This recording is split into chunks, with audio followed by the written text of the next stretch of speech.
Meeting was held between the chairman of the committee and the Minister of Education, who were accompanied by the chairperson of that committee. The Education Minister, Raghuji Pant, has come back to discuss the school education bill with the Nepali Congress chairman Sherab Hajurdua. Speaker Devraj Gimayar met with Amar Bahadur Thapa, chairman of the Education, Health and Information Technology Committee under the House of Representatives. The education bill is expected to be passed by the committee today, but it has not been ratified. Education Minister Raghuji Pant and the committee chairman Thapa have resorted to street protests to persuade Parliament to approve the bill. The bill has reached the final stage of its passage to the House of Representatives after being passed by the committee, but it has become more complicated as some issues continue to be disputed. Triveni Valley recently constructed a new bridge that should open by Saturday, according to company's announcement. By next Saturday, the new bridge at Triveni Valley in Dumkivers of Eastern Valparaichi under the East-West Highway will open. Shiv Kanal, the Road Extension Planning East Kand Information Officer, stated that the bridge, which spans 245 metres in length, will be operational by Saturday, weather permitting. In the event of favourable weather conditions, the bridge will be in place before Sunday, but the water could be delayed for a few days. As per the Kanal, the Road Planning Information Officer, reported that the Chinese contractor, consultant, and project manager involved in the bridge extension project were continuously discussing and consulting on bridge operation. An Indian truck was temporarily diverted after breaking the Old Flame Bridge on 26 August. The 7.5 metre wide bridge has a footpath on the left. The diversion was being built on the East-West Highway, which was partially obstructed by the river and prolonged by heavy traffic congestion. The project is being implemented to expand roads into downtown and to facilitate the smooth flow of traffic in wet weather. The Gandaki budget dispute led to the removal of Finance Secretary Pandey from office. The budget proposed by the Gandhi Pradesh government for the next financial year 2080-83 was not only met with opposition, but also controversy due to the actions of ministers and staff, leading to criticism from both the opposition and the BJP. Despite passing a strong response from Chief Minister Sharendra Raj Pandey in Parliament to the question raised by MPs about the intentional spending of millions of pounds on PLMBI by ministers and staff, the controversy has not been resolved. Cabinet meeting on Sunday raised the budget debate and later removed Finance Minister Rajendra Pandey from his role as Minister of Finance. Dr. T. Karaj Gurung had previously answered the question, why the hell is the budget debate? The Cabinet has opted to replace Finance Secretary Pandey with Deputy Secretary Dilaraj Rizal, who will take over as the new Secretary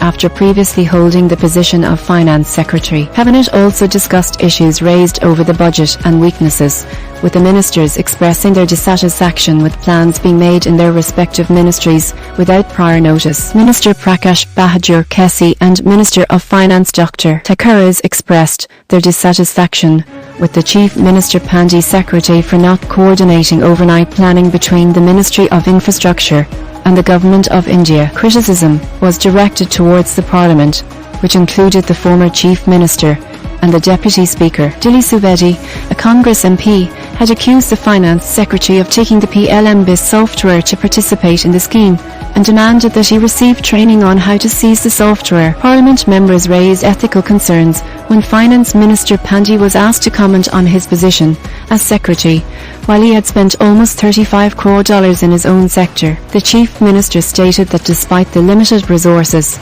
the obligations to pay dues paid since the start of the year, declining subsidies in the union, lack of revenue, and excessive demands of MPs, some small plans failed to discipline. Despite the overwhelming dissatisfaction, however, it was still noticeable as the budget was passed on 13 August by the Chief Minister himself. Overnight, the reduction of over $1 billion plans was achieved by cutting them. Ministry of Infrastructure directed Chief Minister Pandey to submit the plan within 25 JHT with a ceiling of under 12 billion. However, the material was understood on 30 JHT, but the government exceeded the budget when entering the evening plan on 31 JHT. Budget was originally planned to be less than Rs 32 billion, but the government finally agreed to halve the budget to Rs 33 billion. The Ministry of Infrastructure notified the relevant personnel and started cutting the plans, which were valued at 11.98 crore for the physical seals. Initially, the Ministry of Infrastructure sent the remaining Rs 55 crore to the state in a complementary budget, but the plan was also sent out of the ceiling. Neither the union nor the provinces had the ability to send the retail plan directly, which led to them cutting the remaining half of the unpaid supplementary budget. According to a minister, the government's inability to present the budget proposal to Parliament at 4 p.m.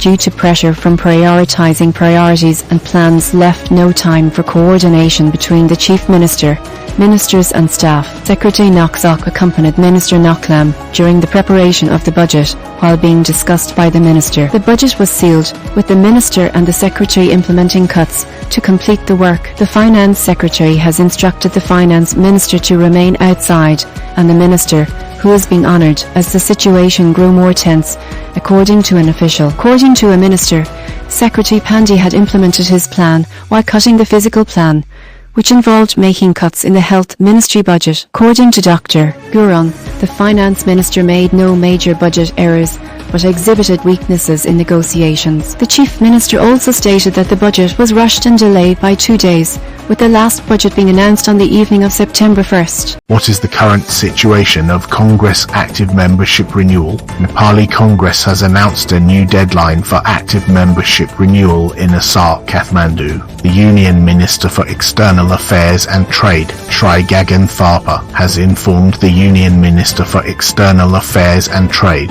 the number of districts that have submitted active renovations is limited to 5. According to the Minister of Finance from the Ministry of Finance, there are 15 districts with a registered active member base, 10 districts that are in the process of deciding, and 33 districts who are collecting renewal forms. The Congress has been distributing active membership renewal forms to its members from all over the world and has started sending them out on 22nd September 2017. Besides Bharat Dopa and Mustang, active membership cards have been printed and distributed in the district and public relations committees, as per his statement. Despite the firm's efforts to send new subscriptions to 17 districts, no active subscription has been issued in any district except Dholka. The Congress has stated that new active membership will be distributed after each town based on population, votes, number by cluster, demand for membership and requirements. The police were informed by the alleged victim that his nephew had been killed, and they also heard about it during their conversation. Her younger uncle was arrested by police for raping a 7-year-old girl from Damphalthan village of Morung after killing the youngster at Asar, Viratnagar. Akshay Sardar's 7-year-old daughter, Ada Sardar, was found dead on Saturday morning about 100 meters from her home by the road to Durga Primary School. Despite initially denying any involvement in the incident, Morung District Police Department spokesperson Kapila Chudal revealed that the DSP had opened an investigation into the death and kidnapping of Anish, who was detained by police. My niece's presence in the movie left a profound impression on me, as I was so moved by her emotional response. I take his parents, who are housekeepers and live in Vitnagar, come to work from the village every day and take care of their children with their grandparents. Manhari Ghat in Katihar, India, was Akshay Sardar's destination for Dharma work after returning from work on Friday. Akshay's mother, who runs a liquor store in the village, told her granddaughter to sleep with her youngest son Anish on Friday evening, as per police sources. Anish, who had consumed alcohol on Friday evening, sat with his nephew and nephew driving his cell phone after they went to bed. He watched porn videos until late at night, as per police sources. Police sources said that after the girl fought back, Anish stroked her throat and then stopped her voice. She killed herself by choking her mouth in fear of the incident. He took the body and left it on the roadside after the murder, arriving home between 2 and 3 p.m. when the killing occurred, and then returning to his house to wash his undergarments. The village heard about the girl's disappearance when the grandmother arrived in the morning to find her grandmother was not present. She asked Anish to inform her that it may have been stolen. His wife, who was a Christian, recounted to him the story of Anish. Anish initially denied murdering her, but police suspected him because there were no other individuals left standing. police said. The police source revealed that the murderer had confessed to killing a man and then throwing the body before washing it after rape. However, during the investigation, it was discovered that he had admitted to the crime himself. He cried out on Sunday morning, admitting his involvement in the incident and crying. Police have determined that Uncle Anish murdered his nephew and that he was afraid the poll would open. Although relatives and family members have not been able to confess, the child has been left with injuries to their face, neck and neck, as well as other body parts.